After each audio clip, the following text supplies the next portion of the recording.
नमस्कार, news 18 special देख रहे हैं आप। आपके साथ मैं हूं संतोष कंगवार। बुलेटिन की शुरुआत करेंगे इस वक्त की बड़ी खबर के साथ। झारखंड के मुख्यमंत्री हेमंत सोरेन आज 1500 +2 शिक्षकों को नियुक्ति पत्र बांटेंगे। यह कार्यक्रम रांची के प्रभात तारा मैदान में होगा। इस कार्यक्रम के मुख्यमंत्री हेमंत सोरेन के अलावा मंत्री रामेश्वर उरांव, मंत्री सत्यानंद भोक्ता और मंत्री बैजनाथ राम भी इसमें शामिल होंगे। आपको जानकारी दें कि झारखंड में 3120 +2 शिक्षकों की नियुक्ति प्रक्रिया चल रही है। इसी के तहत मुख्यमंत्री हेमंत सोरेन 1500 +2 शिक्षकों को नियुक्ति पत्र बांटेंगे। बड़ी खबर आपको बता रहे हैं। तो आज शिक्षकों को नियुक्ति पत्र बांटने की प्रक्रिया चल रही है और इसी साल विधानसभा चुनाव है, उसको देखकर इस तरह के कार्यक्रम और तेज कर दिए गए हैं। 1500 +2 शिक्षकों को नियुक्ति पत्र आज सीएम हेमंत सोरेन बांटेंगे। यह कार्यक्रम रांची के प्रभात तारा मैदान में होगा। इस कार्यक्रम के में मुख्यमंत्री हेमंत सोरेन के अलावा मंत्री रामेश्वर उरांव, मंत्री सत्यानंद भोक्ता और मंत्री बैजनाथ राम भी इसमें शामिल होंगे। आपको यह भी जानकारी दें कि झारखंड में 3120 +2 शिक्षकों की नियुक्ति प्रक्रिया चल रही है। इसी के तहत मुख्यमंत्री हेमंत सोरेन 1500 +2 शिक्षकों को नियुक्ति पत्र बांट रहे हैं। मैं कॉमर्स पीजीटी की शिक्षिका हूँ। मुझे बहुत खुशी हो रही, बहुत एक्साइटेड फील कर रही हूँ कि फाइनली अपने हाथ में नियुक्ति पत्र आ गया है आज के दिन में। तो बहुत बहुत धन्यवाद। हाँ, अलग तो सोचे हैं कि बच्चों को वहाँ जाने के बाद कुछ अच्छा शिक्षा दें, और आज जब हमारे हाथ में नियुक्ति पत्र आया तो लगा कि कुछ हम मुकाम हासिल कर लिए। खुशी महसूस हो रही है और तैयारी तो मैंने बहुत लगन से और बहुत पेशेंस के साथ रख के किया था। सर, ये मेरा ड्रीम था जो आज पूरा हो गया है। बहुत मेहनत से यहाँ तक पहुँचे हैं सर। जब पिछली बार ये स्थगित हो गया था तो मन बहुत निराश हो गया था, एकदम होप टूट गया था, लग ही नहीं रहा था कि दोबारा मिलेगा, लेकिन आज ये मिला है तो मेरा सपना पूरा हो गया है। बचपन से उद्देश्य था शिक्षक बनने का ही, 9th क्लास से ही शिक्षक बनने के लिए और हमेशा शिक्षक बनने के लिए प्रेरित रहे और इसके लिए सतत प्रयास करते रहे। 7-8 साल लगभग मेहनत किए।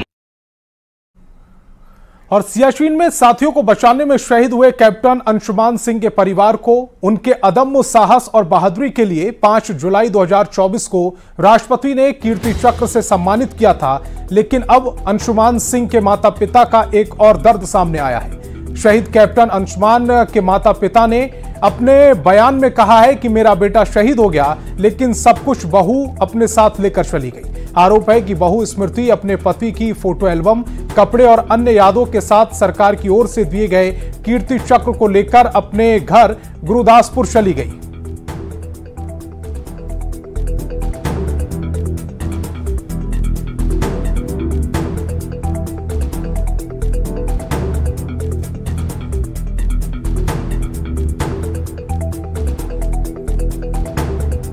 और भारत मंडपम में लगभग 10 साढ़े 10 बजे तक हम लोग जब तक डिनर कर रहे थे, अवार्डीज और उनके पेरेंट्स, उनके जो गेस्ट थे, तब तक वो चक्रा हमारी बहू के हाथ में था, लेकिन हमारे बगल में ही सोफे पे बैठी थी।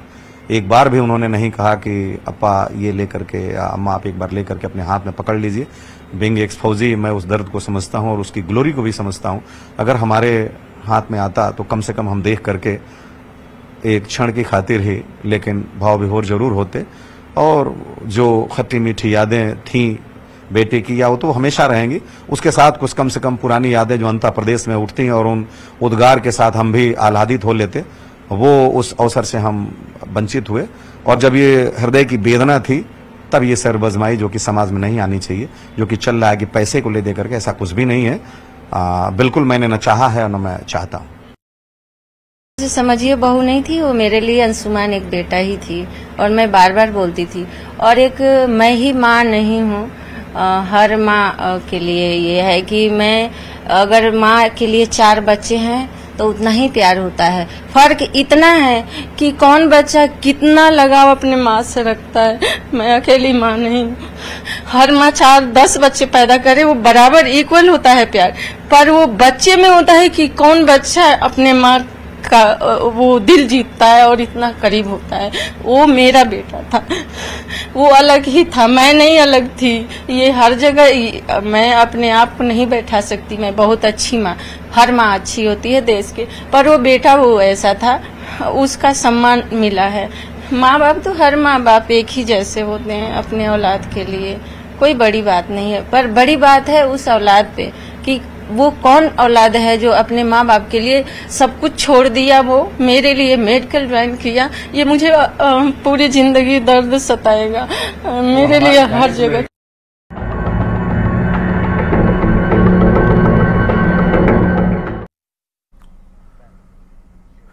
उन्नाव हादसे के बाद ट्रांसपोर्ट माफिया पर बड़े बड़े खुलासे हो रहे हैं। प्राइवेट बस एक ऐसा धंधा जिससे होने वाली कमाई में ऊपर से नीचे तक चंदा दिया जाता है। ऐसे ही नहीं, 4 साल से बिना परमिट मौत की बस सरपट दौड़ रही थी। लेकिन सबसे हैरान करने वाला खुलासा तो बस मालिक को लेकर हुआ।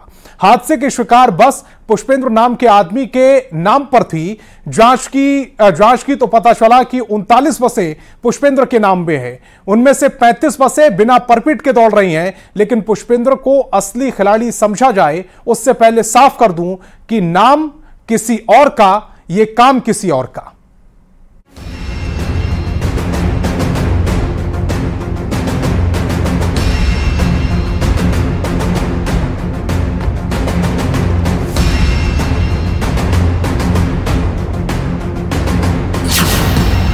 मौत की बस, बेबस मुसाफिर।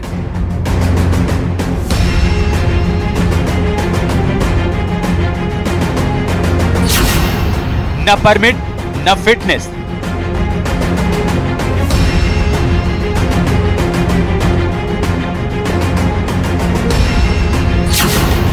दौड़ रही बस सरपट।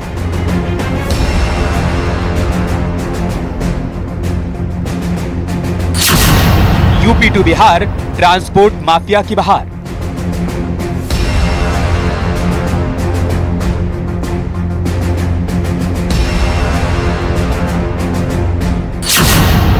जून 2024 लखनऊ आगरा एक्सप्रेसवे उन्नाव।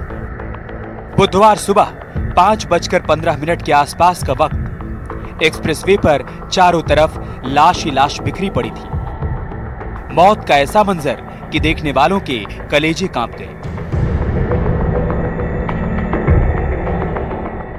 एक डबल डेकर बस कब 20 जिंदगियों की कब्र बन गई पता ही नहीं चला।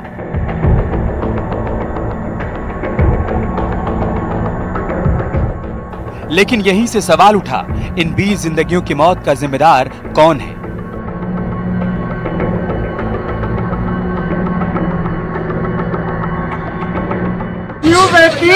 मौके पर मौजूद है। जो ये तस्वीरें हैं वो दर्दनाक हादसे की गवाही दे रही है। जो बस का अगला हिस्सा है दाएं तरफ का, वो पूरी तरह से क्षतिग्रस्त हो गया है। लोग अब बसों में अपना सामान खोज रहे हैं। हम लोग तो सोए थे, क्या बताओ कैसे का हादसा हुआ। सोए थे हम लोग तो अचानक एक बार आँख खुलाइए, लोग सब चीख रहे थे। इसमें तो उतर के भागे, बच्चे को बचाए, मोबाइल खो गया। इसमें हम लोग बिहार से आ रहे थे नोएडा के लिए। न्यूज 18 ने जब इस भीषण हादसे की पड़ताल की तो चौंकाने वाले सच सामने आए। बस का इंश्योरेंस इस साल 13 फरवरी को ही खत्म हो गया था, लेकिन उसे रिन्यू नहीं कराया गया था। इसकी फिटनेस भी 2021 में ही खत्म हो गई थी। पिछले 3 साल से ये बस बिना फिटनेस के सड़कों पर दौड़ रही थी। 5 बार भारी भरकम चालान कटे, लेकिन उन्हें भी जमा नहीं किया। इन सब के बावजूद ये बस सड़क पर दौड़ रही थी। इसमें 57 यात्री सवार थे। हादसे के बाद सड़क पर बिखरी लाशों का सीन इतना भयावह था कि उसे देखकर एक सिपाही बेहोश हो गया।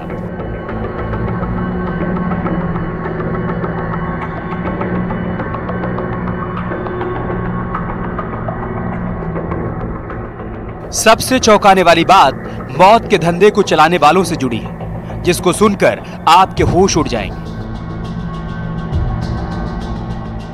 20 लोगों की मौत जिस बस में हुई वो केसी जैन ट्रेवल से जुड़ी है और इस कंपनी के केयर ऑफ में दर्ज है पुष्पेंद्र सिंह का नाम। पुष्पेंद्र के नाम पर महोबा में आरटीओ में 39 बसें रजिस्टर्ड हैं। 39 में से 35 बसों की फिटनेस की तारीख निकल चुकी है। जो बस हादसे का शिकार हुई वो भी अनफिट बसों में शामिल थी। वो गाड़ी जो है, ओनर तो मुख्य रूप से जोधपुर राजस्थान का रहने वाला है, केसी जैन, लेकिन पुष्पेंद्र अग्निहोत्री करके हैं, जो कबरई महोबा के रहने वाले हैं, वो एट प्रेजेंट के नाम पर जो है यहाँ पंजीकृत है और जिसकी फिटनेस परमिट सब समाप्त है, जांच किया जा रहा है, FIR पंजीकृत हो चुकी है। सवाल ये है कि इतनी बसें बिना फिटनेस के कैसे दौड़ रही थी और अब तक इस पर कोई कार्रवाई क्यों नहीं हुई।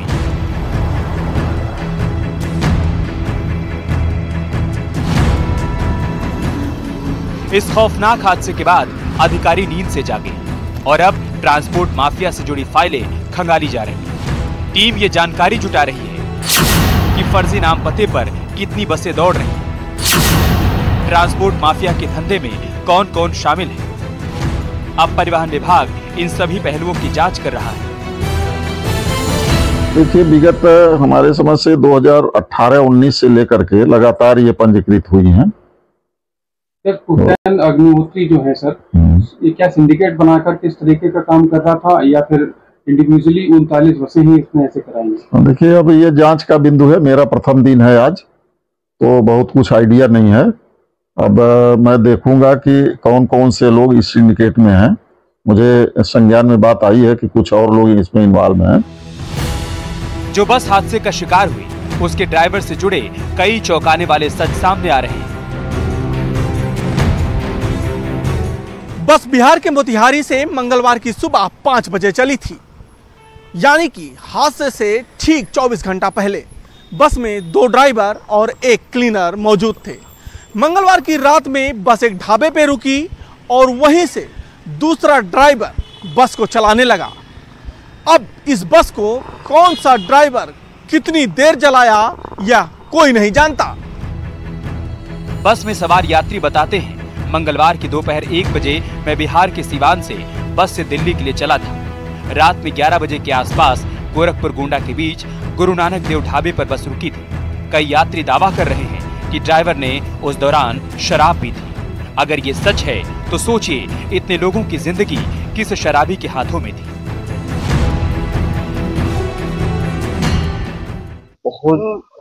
हम लोग का तो होशे हवास नहीं थे, क्या समझ में दिमागे नहीं काम कर रहा था, क्या है नहीं है, कुछ लग ही नहीं रहा था।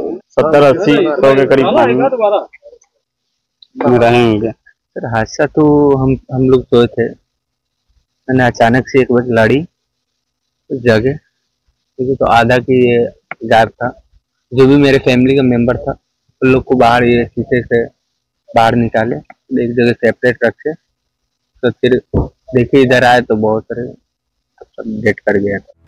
मौत के सफर का जो काला धंधा उन्नाव में उजागर हुआ, वो एक ट्रेलर भर है। बिहार टू दिल्ली और यूपी के अलग अलग हिस्सों से दिल्ली के लिए हर दिन सैकड़ों प्राइवेट बसें दौड़ रही हैं। लेकिन कितनी बसों का परमिट है, कितनी बसों का इंश्योरेंस है, कितनी बसें फिटनेस टेस्ट में पास हैं, ये कोई नहीं जानता। Bureau report, news 18।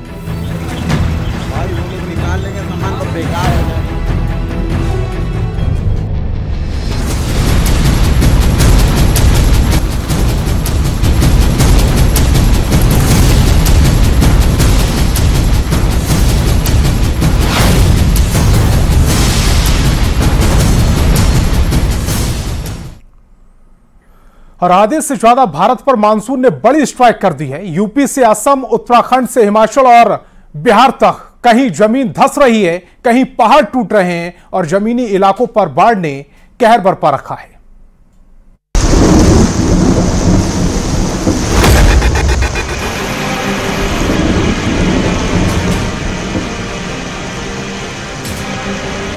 आधे हिंदुस्तान पर लगा बारिश का आपातकाल।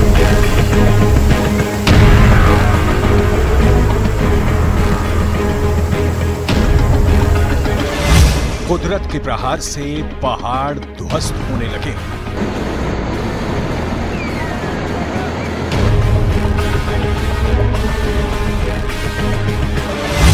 मौसम का विकराल रूप और गरजते बादलों ने उत्तर प्रदेश से असम तक तबाही मचा दी है।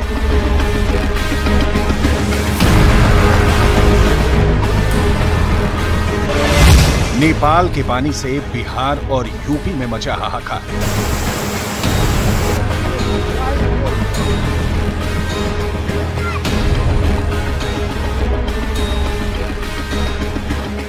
पहाड़ों पर जमीनें धंस रही हैं, बादल फट रहे हैं, चट्टानें गिर रही हैं। बारिश के बीच हिमाचल प्रदेश के चंबा से दिल दहला देने वाली एक तस्वीर सामने आई है। वहां मणि महेश डल झील की ओर जाने वाले रास्ते पर एक पहाड़ी दरक गई।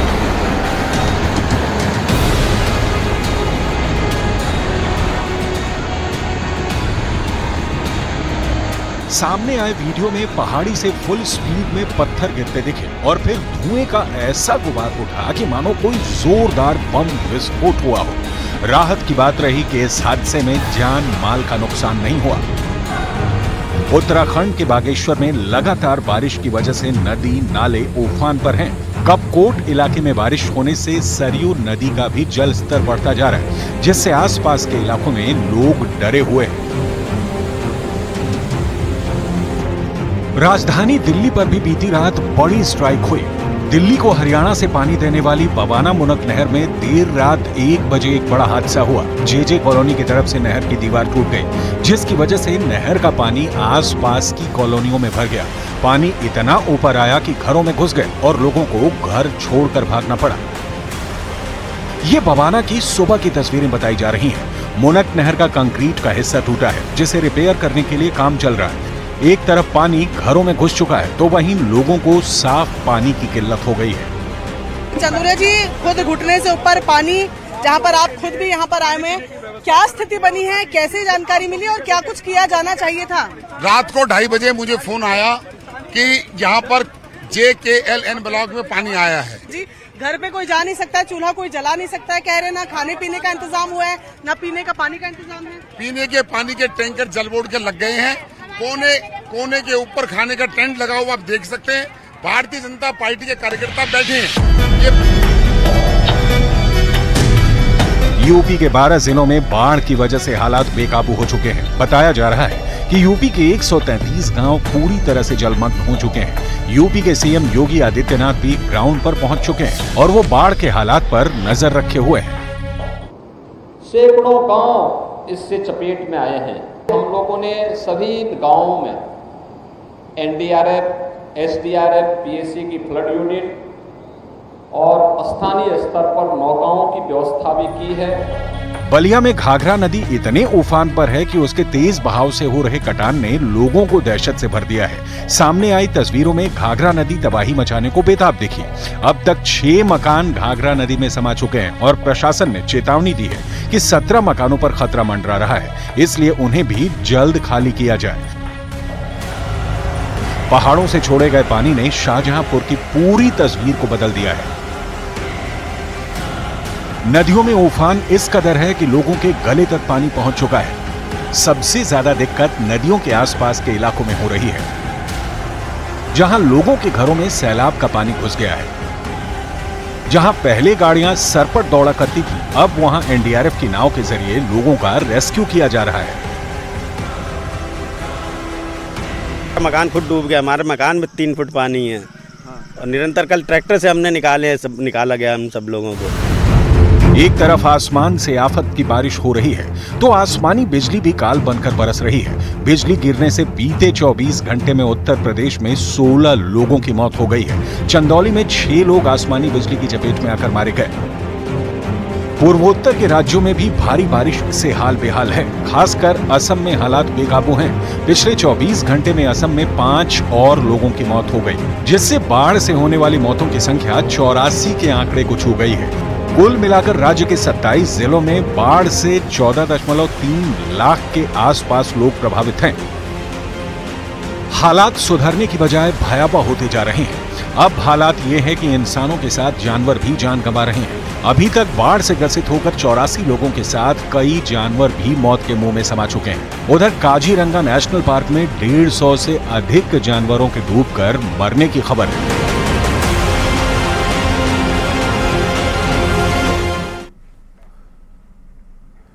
और पाकिस्तान में क्रिकेट को लेकर हंगामा मचा है। पाकिस्तान अपने यहां होने वाली चैंपियंस ट्रॉफी के लिए पूरी तैयारियां कर चुका है, लेकिन भारतीय खिलाड़ी पाकिस्तान जाने के लिए तैयार नहीं। भारतीय क्रिकेट कंट्रोल बोर्ड का भी इरादा कुछ ऐसा ही है कि भारतीय टीम पाकिस्तान ना जाए। एक रिपोर्ट के मुताबिक टीम इंडिया के खिलाड़ी पाकिस्तान नहीं जाना चाहते हैं। चैंपियन ट्रॉफी 2025 के लिए पाकिस्तान में तैयारियां जोरों पर हैं। 29 साल बाद कंगाल पाकिस्तान को आईसीसी के एक बड़े टूर्नामेंट कराने का मौका मिला है, इसलिए पाकिस्तान अपनी इमेज चमकाने की पूरी तैयारी कर रहा है। लेकिन जैसे ही पाकिस्तान तक ये खबर पहुंची कि बीसीसीआई पाकिस्तान में टीम इंडिया को नहीं भेजना चाहती है, पाकिस्तान ने रोना शुरू कर दिया। पाकिस्तानी मीडिया तो जैसे मातम मनाने लगा है, क्योंकि टीम इंडिया के प्लेयर पाकिस्तान पहुंचेंगे तो पाकिस्तान को लगता है कि उसके सारे पुराने पाप धुल जाएंगे और दुनिया में पाकिस्तान की अलग पहचान बन जाएगी। इंडियन मीडिया ने अगले बरस पाकिस्तान में शेड्यूल चैंपियंस ट्रॉफी की तरफ तोपों का रुख सीधा कर लिया। अगले बरस फरवरी में पाकिस्तान में शेड्यूल चैंपियंस ट्रॉफी को इंडियन मीडिया ने अभी से ही इशू बना लिया। इंडियन मीडिया के एक हल्के का कहना है कई प्लेयर्स पाकिस्तान में जाकर खेलना ही नहीं चाहते। पाकिस्तान दुनिया में आतंक का सबसे बड़ा एक्सपोर्टर है और वहां आतंक के कैप्टन हाफिज सईद की टीम में मसूद अजहर जैसे दहशतगर्दों की फौज है। और दुनिया ये भूल नहीं सकती कि जब साल 2009 में पाकिस्तान में श्रीलंका की टीम पर भयानक आतंकी हमला हुआ था, तो ऐसे देश में जाकर क्रिकेट कोई क्यों खेलना चाहेगा। और पाकिस्तान के लिए ये इंटरनेशनल बेइज्जती वाली बात है। तो अगर इंडिया के बगैर चैंपियंस ट्रॉफी नहीं हो सकती है तो पाकिस्तान की टीम के बगैर भी चैंपियंस ट्रॉफी नहीं हो सकती है। और पाकिस्तान की टीम भी इस स्टेटस पे है कि वो अपनी इतनी वैल्यू रखते हैं कि जो चैंपियंस ट्रॉफी में अगर पाकिस्तान टीम नहीं खेलेगी तो उसकी जो एशियाई ममालिक हैं वहाँ पे उस तरह उसको चैंपियंस ट्रॉफी में पज़ीराई नहीं मिलेगी, उस तरह स्पॉन्सर नहीं मिलेंगे। लेकिन असलियत क्या है ये पाकिस्तान भी जानता है, क्योंकि आज टीम इंडिया का जलवा पूरी दुनिया में है। टीम इंडिया को देखने के लिए लाखों की भीड़ उमड़ती है और अगर भारतीय टीम पाकिस्तान गई तो वहां की चरमराती अर्थव्यवस्था और कंगाल पाकिस्तान क्रिकेट बोर्ड के लिए सपना सच होने जैसा है। इसलिए पाकिस्तानी पत्रकारों की पूरी फौज सोशल मीडिया पर भारत के खिलाफ एजेंडा चलाने में लगी है। वहां के स्पोर्ट्स जर्नलिस्ट बीसीसीआई के खिलाफ कमेंट कर रहे हैं।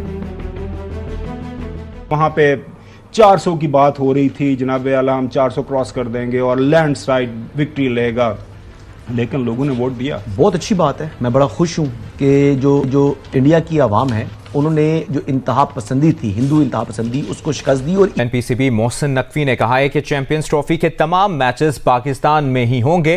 मोहसिन नकवी ने कहा है कि भारतीय टीम के चैंपियंस ट्रॉफी में शिरकत पर अभी कुछ नहीं कहूंगा, मगर अच्छी खबर ही होगी। पाक भारत सीरीज के हवाले से भी अच्छी खबर होगी।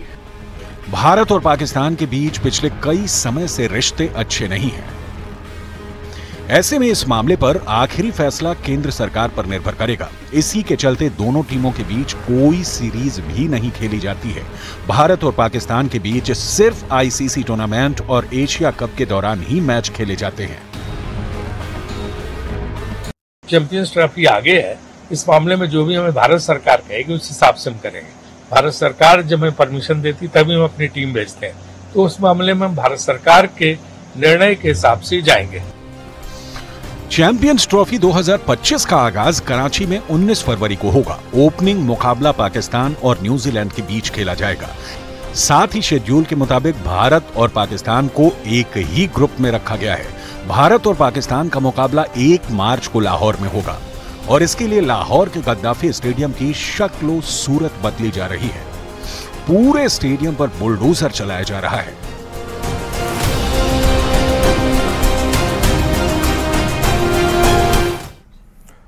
तो आज अनंत अंबानी और राधिका मर्चेंट की शादी है। उसमें शामिल होने के लिए देश विदेश से कई मशहूर हस्तियां मुंबई पहुंच चुके हैं। बिहार से भी आरजेडी सुप्रीमो लालू प्रसाद यादव अपने पूरे परिवार के साथ मुंबई विमान से पहुंचे हैं। इस दौरान तेजस्वी यादव ने कहा कि निमंत्रण मिला है, सभी जा रहे हैं, शादी की शुभकामनाएं।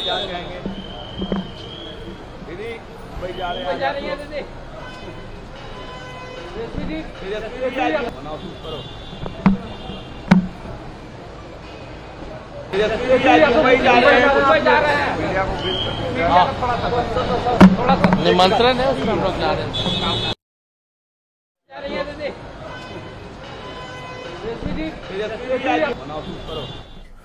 तो इस बुलेटिन में फिलहाल इतना ही।